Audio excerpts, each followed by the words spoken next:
पहले अपने शिव गुरु के चरणों में प्रणाम करती हूँ, मैया पार्वती के चरणों में प्रणाम करती हूँ, नीलम दीदी हरेंद्र भैया के चरणों में प्रणाम करती हूँ, सभी गुरु भाई गुरु बहन के चरणों में प्रणाम करती हूँ, माता पिता के चरणों में प्रणाम करती हूँ। मेरे प्रणाम को स्वीकार कीजिए।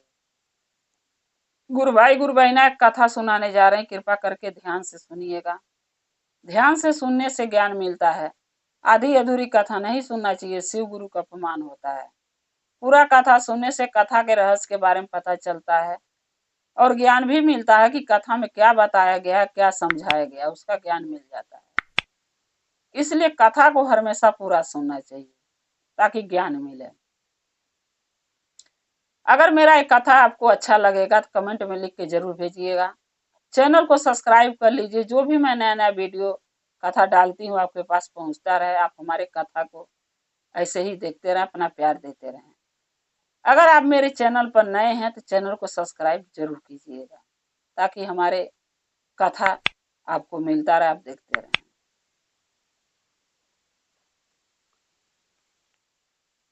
एक गांव में छोटा सा मंदिर था, एक जंगल के किनारे। उस मंदिर पर रोज डेली चर्चा भजन शिष्य और शिष्या शिव के करते थे। प्रतिदिन वहां चर्चा भजन होता था, महादेव का मंदिर था।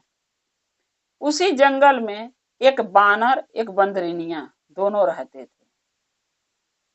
एक दिन बंदरिनिया जो है बंदर से बोली कि सुनिए ना, ये मंदिर में महादेव का रोज चर्चा होता है, चलते हम लोग भी सुनते चल के। बंदर ने बोला बंदरिनिया से कि देखो, हम हैं जानवर, अगर हम वहां जाएंगे और बच्चा सियान कोई देखेगा तो पहली बात तो वो डर जाएंगे और डर के क्या करेंगे, हमें मार पीट के भगा देंगे। सो हम लोग चर्चा नहीं सुन सकते। चर्चा सुनना, चर्चा कहना ये इंसानों का काम है, हमारा काम नहीं है। बनरिनिया बोली नहीं, आप जाइएगा चाहे मत जाइए, लेकिन मैं जरूर जाऊंगी। बंदर बोला कैसे जाओगे? बोली छुप के जाऊंगी, लेकिन जाऊंगी सुनने। बंदरिनिया एक दिन कोशिश करी जाने की, गई चर्चा सुनने, लेकिन सुन नहीं पाई, क्योंकि जब भी जाती थी तो कोई न कोई बाहर दिख जाता था, वो डर के मारे भागी जाती थी, कोई दिखेगा तो हमें मारेगा। ऐसे करते करते वो बंदरिनिया एक हफ्ता गई। एक हफ्ता जब चर्चा नहीं सुन पाई, उसको टाइम नहीं मिला कि कहीं छुप के सुने।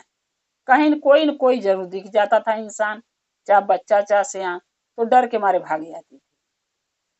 आके अपने बंदर से रोज कहती थी। बंदर ने बोलता था कि मैं तो बोला था कि हम इंसान नहीं है, जानवर है, बंदर बंदरिनिया है, हम लोग चर्चा नहीं सुन पाएंगे, कोई न कोई देख जाएगा तो मारेगा। तुम मानती नहीं हो। बंदरिनिया क्या करे, हार मान के चुप हो गई। बोली ठीक है, कोई न कोई मौका जरूर फिर मिलेगा अच्छा काम करने के लिए, महादेव के लिए। कुछ दिन के बाद फिर क्या हुआ कि नहान पड़ा। नहान पड़ा, ये मकर संक्रांत जो बीता है इसी का नहान था।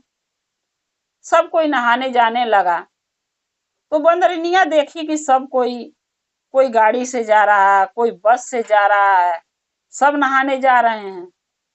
फिर बंदरिनिया अपने बंदर से बोली कि देखिए ना, सब कोई नहाने जा रहे हैं, चलिए हम लोग भी नहाने चलते हैं दोनों जने। बंदर बोला कि फिर तुम्हें समझा रहा हूं, सब तो गाड़ी से जा रहे हैं, बस से जा रहे हैं, तुम कैसे जाओगी, हम कैसे जाएंगे? बंदरिनिया बोली कि नहीं, चर्चा नहीं सुन पाए तो कोई बात नहीं, लेकिन नहाने तो जरूर जाऊंगी। बंदर बोला भाई मैं नहीं जा पाऊंगा, तुम्हें समझाता हूं, समझती नहीं हो, अपने साथ साथ मुझे भी मरवाओगी। ऐसा करो तुम ही जाओ नहाने, छुप के जाओगी, देखो कैसे जाती हो, जाओ नहाने। बोली हाँ मैं जाऊंगी। बंदर बोला कैसे जाओगी बताओ ना? बोली बस के ऊपर बैठ के जाऊंगी, सब बस में बैठ के जाएंगे, हम ऊपर बैठ जाएंगे पीछे से, कौन देख रहा है? बंदर बोला ठीक है, तब तुम अकेली जाओ, क्योंकि तुम नहाओगी तो मेरे लिए भी महादेव से कुछ मांग लेना। बोली ठीक है। बंदरिनिया ने बस में सब कोई जा रहा था तीर्थ धाम करने नहाने, बंदरिनियों बस पर बैठ गई, ऊपर चढ़ के पीछे रहे, छुप के चली गई।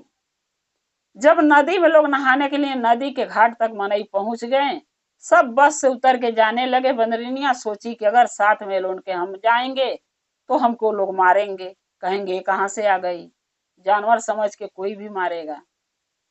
बंदरिनिया क्या करी कि छुप गई बस पर ऊपर। जब सब उतर के चले गए, खाली जगह पाई, तब उतर के लुकाते लुकाते घाट तक पहुंची। घाट पर देखी तो बहुत भीड़ था, सब लोग गए हैं तो नहा रहे हैं। लेकिन बंदरिनिया सोची कि मैं कैसे नहाऊं, नहाऊंगी तो यहाँ पकड़ी जाऊंगी। फिर देख रही है कि सब लोग साड़ी लुगा कपड़ा लेके गए हैं, नहा रहे हैं, और वो बंदरिनिया के जाते उसके पास कपड़े था ही नहीं। बोली सब कोई कपड़ा लाकर नहा रहा, मैं कैसे नहाऊंगी। फिर सोचने लगी नहाऊंगी तो जरूर, इतना दूर आई हूं तो महादेव का पूजा भी करूंगी, एक लोटा जल शिवलिंग पर जरूर चढ़ाऊंगी। अब बंदरिनिया क्या करी कि नदी के घाट में घूमने लगी कि जहां कोई नहीं रहेगा वहां चुपचाप नहा लूंगी। खोजते खोजते गई तो एक कोने में, वहां पर कोई नहीं नहा रहा था। सोची कि चलो थोड़ा झाड़ ओड़ है, जंगल उंगल है, इसी में छुप के नदी में हिल के कल से किनारे नहा लेती हूँ। बंदरिनिया बेचारी हेली और नहाई, नहा के निकली और झाड़ के देह का पानी सुखा उखा ली। फिर देख रही है कि सब लोग लोटा ले ले घर से गए हैं और महादेव के शिवलिंग पर जल चढ़ा के और अपना मन्नत मांग रहे हैं, जो भी मांगना है जिसको। अब वो सोचने लगी कि मैं किससे लोटा मांगू, इंसान होती तो किसी से मांग के जल चढ़ा लेती, मैं बंदर ही हूँ, अगर मैं किसी से मांगूंगी तो पहले बात तो कोई देगा नहीं, या देखेगा तो मारेगा। फिर बंदरिनिया क्या करी, सोचने लगी कि क्या लाऊं कि जल चढ़ाऊं। अब नदी के किनारे किनारे घूम के ढूंढने लगी तो एक नारियल बहता हुआ आ रहा था नदी में। हेल के क्या करी, नारियल को निकाली और नारियल को फोड़ी, फोड़ के दो टुकड़ा कर दी। दो टुकड़ा में से नारियल जो था, जो सबसे बड़ा टुकड़ा था, उसमें नारियल का गड़ी था। दांत से किरो किरो के निकाल निकाल के गड़ी को खा गई और वो नारियल का खोखला हो गया खाली। फिर क्या करी, को खोखले में लेके गई नारियल के, जल भरी, जल भर के लाके और महादेव के शिवलिंग पर चढ़ाई। शिवलिंग पर चढ़ा के महादेव से यही मन्नत मानी कि हे भोलेनाथ, हम बंदर के जोनी से मुक्ति चाहते हैं, लेकिन अकेले नहीं, पति पत्नी दोनों, हमारे बंदर के भी और मुझे भी मुक्ति चाहिए, क्योंकि हम इंसान के रूप में हम भी जन्म लेके अपना जीवन बिताना चाहते हैं और इंसान के रूप में दुनिया देखना चाहते हैं। जब इतना बात कही और जल चढ़ाई शिवलिंग पर, तो महादेव ने बंदरिनिया के पूजा भक्ति से खुश होके उसको दर्शन दिए। दर्शन दिए, बोले कि बोलो क्या मांग रही हो मेरे से।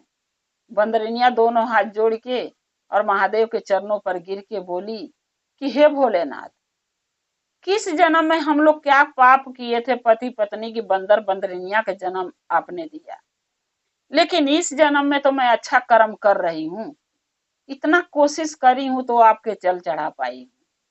मैं यही चाहती हूँ कि आप हमें, हमारे बंदर को हमें इंसान का जन्म दीजिए, कि इंसान के रूप में रह के आपका पूजा भक्ति और इंसान के जैसे जीना चाहती हूँ और आपका पूजा भक्ति आराधना करना चाहती हूँ।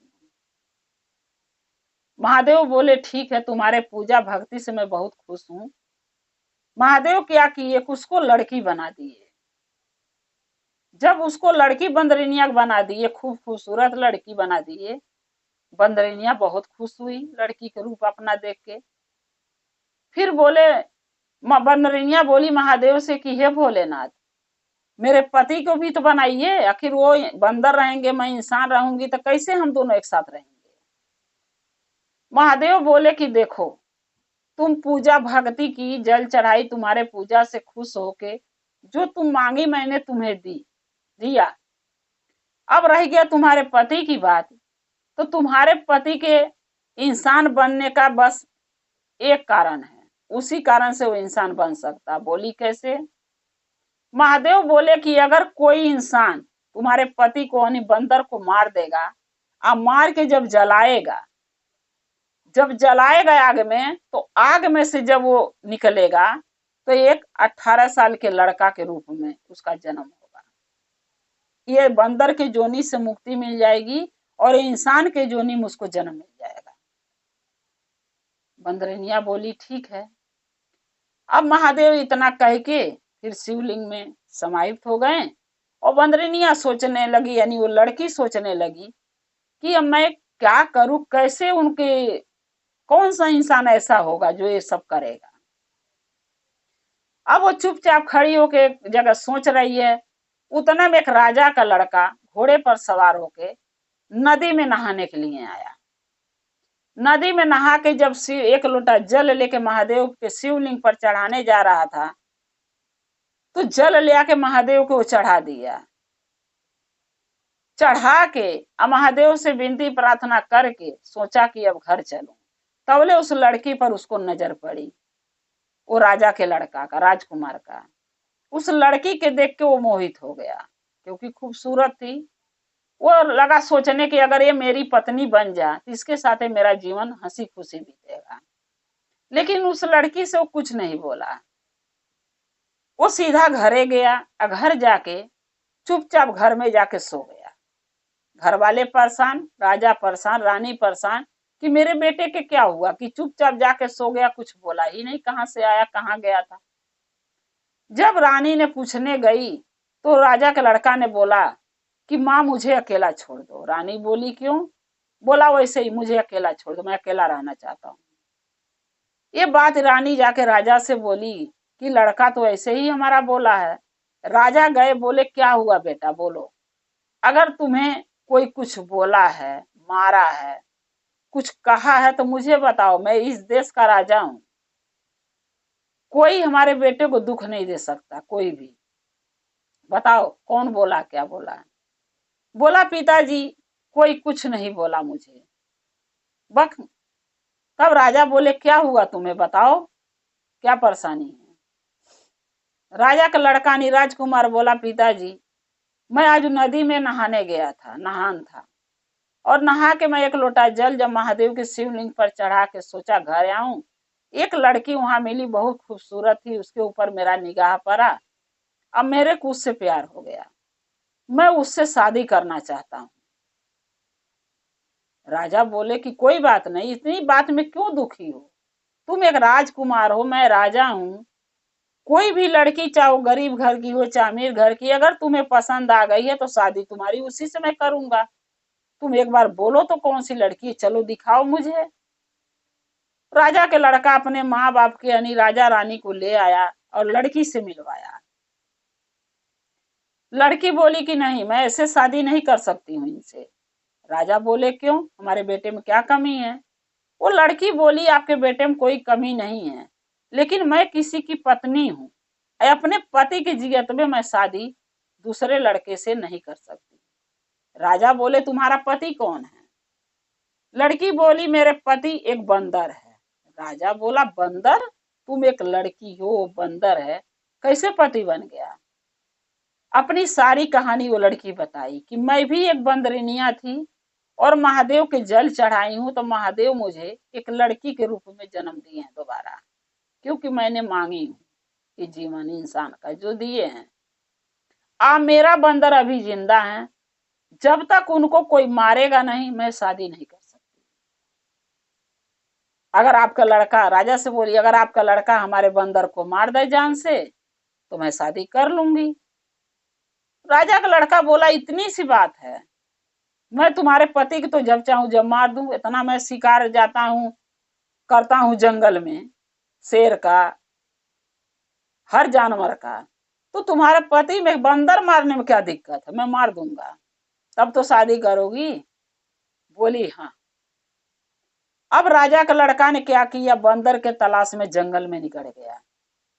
जंगल में जाके बंदर को ढूंढा और इस लड़की से पूछा क्या यही तेरा पति है? बोली हाँ। उस बंदर को राजा का लड़का मार दिया। बोला अब तो तेरे पति को मार दिया, अब शादी कर ले। बोली नहीं अभी नहीं करूंगी, अब मेरे बंदर के यानी पति के जिसको मारे हो उसको जला दो ताकि उनकी मुक्ति मिल जाए। जब उनकी मुक्ति हो जाएगी, आत्मा के मिल जाएगी, तभी मैं शादी करूंगी। राजा का लड़का क्या किया, जंगल में लकड़ी बिटोरा और वो बंदर को जला दिया। बंदर को जब जलाया तो उस अग्नि में से एक 18 साल के लड़का के निकला उस आग में से। जो ये लड़की थी वो देख के बहुत खुश हुई कि मेरे पति के नया जीवन हुआ है, वो भी इंसान के रूप में। जैसे महादेव से मैं मांगी थी, वादा महादेव किए थे हमसे, सो महादेव ने कर दिए। खुश हो गई।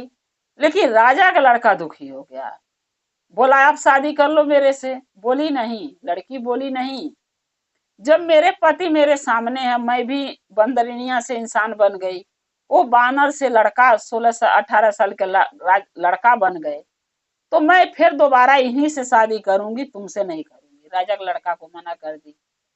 राजा का लड़का बोला अभी मैं इसको मार दूंगा जान से। फिर राजा भी गुस्सा हुए। फिर वो लड़की बोली कि देखिए, ये महादेव हमके वरदान दिए थे कि कोई बंदर को तुम्हारे मारेगा, जब मार के उसको जलाएगा तो 18 साल के लड़का के रूप में वो आग में से वो निकलेगा, तब वो तुम्हारा दोबारा वो पति बनेगा, दोबारा शादी कर लोगी, फिर दोनों इंसान के रूप में धरती पर जीवित रहोगे, हमारा पूजा भक्ति करोगे, जैसे मैं महादेव से बोली थी पूजा पाठ उनका करूंगी। सो इनका जन्म हुआ है, इनके छोड़ के मैं तुम्हारे से शादी नहीं कर सकती। राजा का लड़का बहुत दुखी हुआ, लेकिन राजा ने अपने बेटे को समझाया कि देखो, जबरदस्ती से किसी लड़की को अपनी पत्नी बनाएगा तो न तू खुश रहेगा न रहेगी, सो उस लड़के के साथ उसके घर बसाने दो, तुम्हारे लिए एक से एक लड़की मैं लाऊंगी, शादी कर दूंगा तुम्हारा। राजा ने अपने बेटे को बहुत समझाया। राजा का बेटा राजा के साथ घर चला गया, और वो लड़की जो बंदरिनिया थी, जो बांदर था जिसको राजा का लड़का मारा और जलाया तो इंसान बना, ये दोनों फिर महादेव के मंदिर में जाके शादी कर लिए। दोनों पति पत्नी इंसानी रूप में बन के, और उसी मंदिर में रह के, उसी मंदिर में जहां वो इंसान के रूप में वो लड़की पाई थी, वहीं जाके जो मंदिर था महादेव का, जो शिवलिंग था, उसी मंदिर में दोनों पति पत्नी शादी दोबारा किए और शादी करके वहीं रहने लगे और महादेव का पूजा भक्ति आराधना करने लगे और महादेव का सेवा करने लगे। दोनों उनके चरणों में अपना जीवन बिताने लगे। इसीलिए कहते हैं गुरु भाई गुरु बहिना, चाहे वो इंसान हो चाहे जानवर हो, सब एक जैसे होते हैं भगवान के लिए, महादेव के लिए। हम इंसान रह के अगर पूजा पाठ भक्ति नहीं करेंगे महादेव का, तो महादेव दया कैसे करेंगे हमारे ऊपर। एक जानवर जब होके महादेव का पूजा पाठ भक्ति आराधना करेगा तो उसको भी मौका भगवान देते हैं अच्छा जीवन जीने के लिए, जैसे वो बंदर और बंदरिनिया के दिए इंसानी रूप में दोबारा जन्म, ताकि वो हंसी खुशी अपना जीवन बिता सकें और महादेव का चर्चा भजन कर सकें। जैसे शिव गुरु महादेव बंदर और बंदरिनिया के इंसानी रूप में जन्म दिए और इंसान के रूप में धरती पर रहने के लिए उनके जीवन दिए और उनको भक्ति भाव करने का मौका दिए, महादेव का पूजा पाठ, वैसा महादेव सबके एक मौका दें और सभी कोई महादेव का चर्चा भजन पूजा पाठ करे, अच्छा कर्म करे और खुश रहे। गुरु भाई गुरु बहना, अगर मेरा ये कथा अच्छा लगा आपको तो कमेंट में लिख के जरूर भेजिएगा। चैनल को सब्सक्राइब कर लीजिए कि जो भी मैं वीडियो नया कथा डालती हूँ आपके पास पहुंचता रहे। आप हमारे कथा को ऐसे ही देखते रहें, अपना प्यार देते रहें। अगर आप हमारे चैनल पर नए हैं तो चैनल को सब्सक्राइब जरूर कीजिएगा, ताकि मेरा जो भी कथा मैं डालती हूँ वीडियो द्वारा आपके पास पहुंचता रहे। आप हमारे कथा को ऐसे ही देखते रहे, अपना प्यार देते रहें और हम और आप शिव परिवार से ऐसे ही जुड़े रहें। हर हर महादेव, घर घर महादेव। महादेव का दया और कृपा आप लोग पर सदा बना रहे। शिव गुरु सदा आप लोग के साथ रहे। जय शिव गुरु महादेव।